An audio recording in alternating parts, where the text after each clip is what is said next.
When I first heard about human design, I didn't think much of it. It sounded like another system trying to explain human behavior, a blend of science and mysticism that I didn't have the bandwidth for.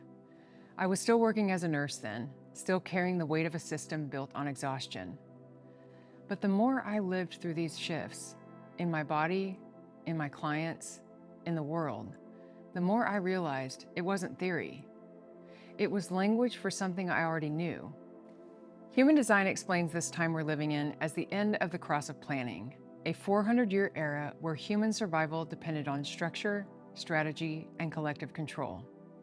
It made sense of everything I was seeing, why institutions were cracking, why people were walking away from careers, relationships, and identities that no longer felt like truth, why the nervous system itself had become the new frontier of evolution. Because in human design, everything begins and ends with energy. And when energy no longer fits the frequency it's in, it has to change form. The era we're leaving was built on agreements, governments, economies, religions, all designed to organize us around predictability. But predictability can't coexist with awakening. And now the blueprint is shifting. In 2027, we enter what's called the Sleeping Phoenix era, an energetic mutation that reorients humanity from collective dependency to individual alignment. It's not just spiritual poetry, it's the literal rewiring of how humans generate and exchange energy. The cross of planning said, we survive by following the plan. The Sleeping Phoenix says, we thrive by following what's true. That shift is playing out everywhere, in how we work, heal, love, and create.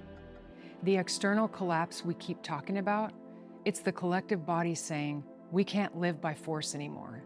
We can only live by frequency. And that's what human design showed me. It gave me words for what I'd been feeling my whole life, that I was never meant to fit into systems that measured worth by output.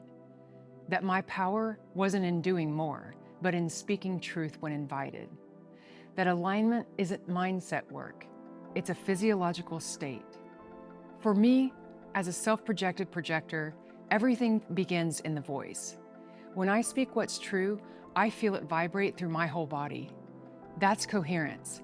That's my navigation system. And it's the same mechanism that's rewiring the world, frequency aligning with truth. Voice activating embodiment. It's why I call this work the Great Recalibration, because it's not just spiritual, it's biological. We are literally evolving through the nervous system, from survival to presence, from control to coherence. And that's where my framework, the Look Within method, was born. Because no matter what system you use, astrology, religion, human design, it all comes down to this. You have to look within. The shift isn't happening to us. It's happening through us.